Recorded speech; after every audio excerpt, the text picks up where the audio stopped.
the base is nice and smooth, I think it will look nicer. Something like this. She's thinking, what is he doing? Ciao! Today I'll be making a zuccotto with Pandoro chocolate and ricotta. This is something that you can make if you've got any leftover Pandoro over Christmas or before Christmas if you want to use your Pandoro. But also you can use it with panettone, but Pandoro is better suited and you will see why in a moment. I will start with the ricotta and I'm gonna be sieving it. This is from the supermarket. I'll be using 500 grams of ricotta today, but it will not all be for the filling. Some will be also for the outside. And the reason why I am sieving it is because it will be nice and fluffy as well. Also ricotta sometimes has got some water inside, and what is it called, Julie? Whey? Whey. And try and get rid of that before you sieve it so that it's as dry as you can get it. And I've just added some chocolate which I have grated earlier. This is 35% cocoa, so I'm happy that it's going to be fine. But if you were to use the dark stuff, you might want to add a little bit more sugar than what I'm going to be adding, which actually here I've got some icing sugar, 100 grams. So if you were to use say 70% cocoa, maybe you can make it 120 and mix everything together. And this is done, and I'll put it on one side for the time being.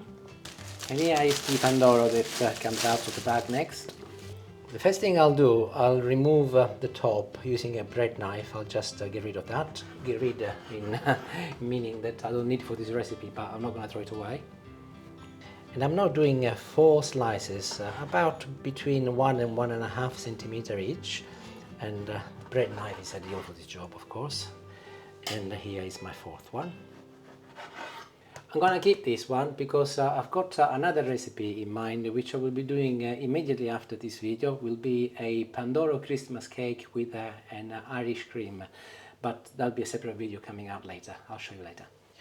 I've got a glass bowl, but you can use a breakfast bowl, something big enough. This is medium size, and I'll position the very first slice, the smallest of them all, at the bottom, like so, and I'll push it down with my fingers.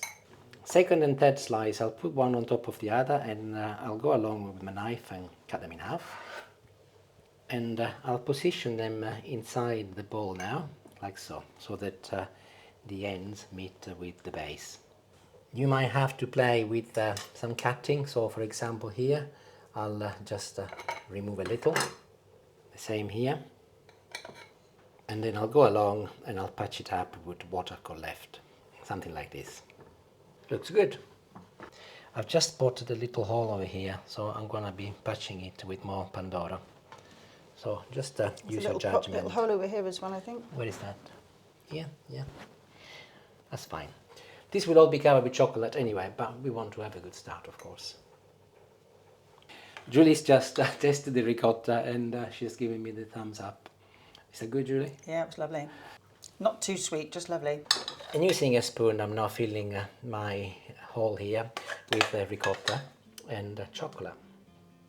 I'm not using all of the ricotta because I need some for later, but also I want to make sure that I leave enough space for the base, or what is going to be the base.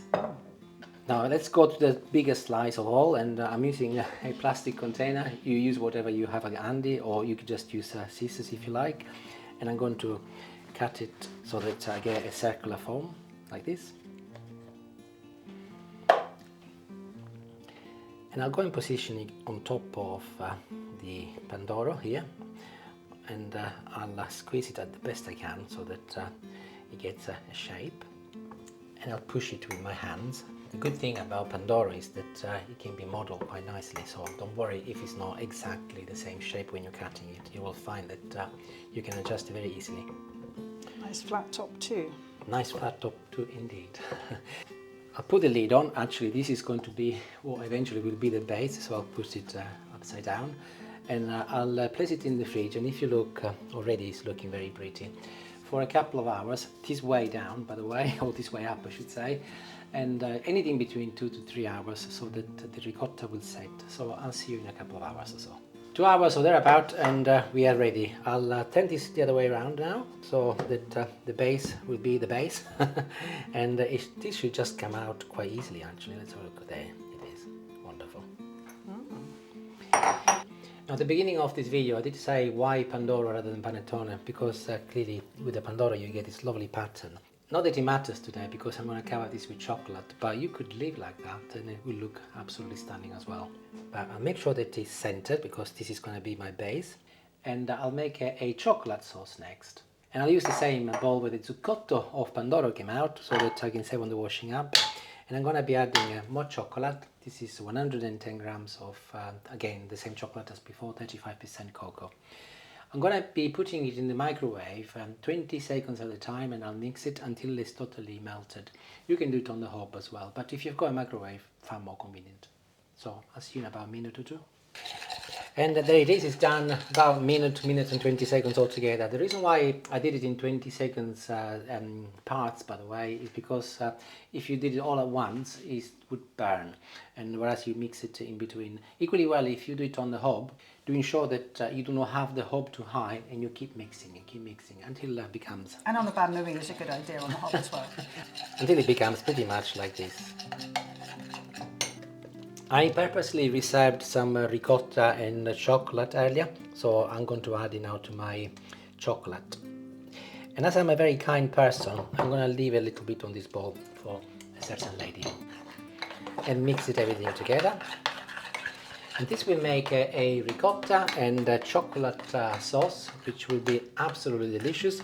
But if you don't fancy ricotta, clearly the cake is going to be a problem because it's got ricotta inside anyway. But you can also use fresh double cream if you like, and you do not need to sugar it because the chocolate has already got quite a good amount of sugar. So in my case, the ricotta can be sugar as well. And to ensure that everything is properly combined, I'm giving it a good old mix together. And that is absolutely wonderful. Look at this, Julie. Delicious.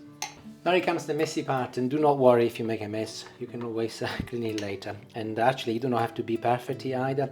The more imperfect it looks, the better the kind of a finish look of it. But I'll just put some chocolate on the top, and I'll leave it to just trickle down first to see what happens. Actually, I'm putting it all on the top. I'm gonna swap my spoon with a spatula now, and I'll start spreading it across the sides. I'll also turn it so you can see better. And as I mentioned, it is a feature of this cake for it to look a little bit rough on the top. Definitely, yes. However, I do want to make sure that the base is nice and smooth. I think it will look nicer. And that is wonderful. I really like it. Do you like it, Julie? No, lovely. And using some kitchen paper, I'm now cleaning the edge. As I mentioned before, do not worry about making a mess. You can always clean it later.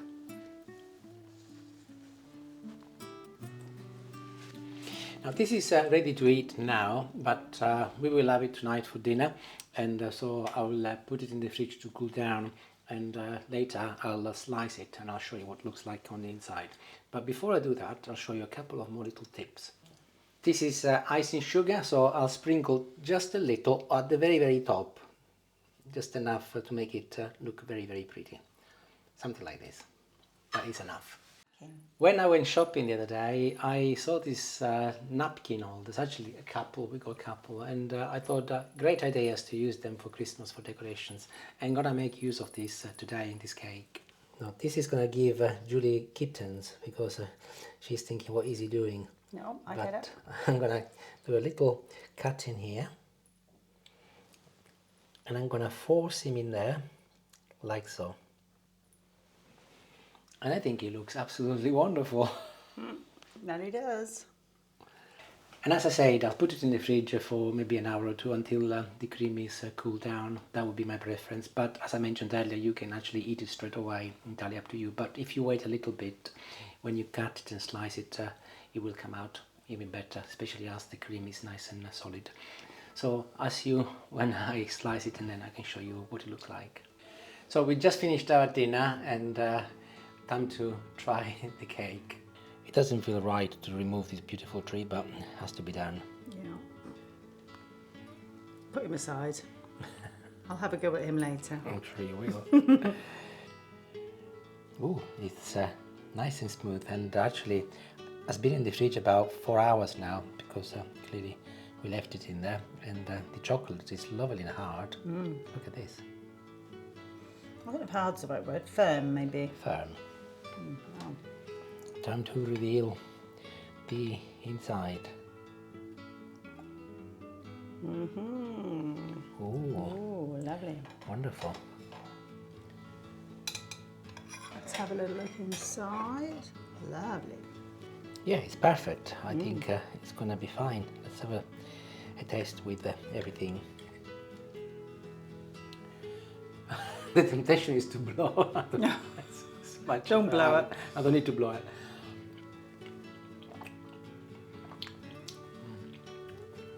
Who is there not to like Pandoro, ricotta, chocolate, icing sugar, good people? It's delicious. I'm sure if you make it, you will absolutely love it.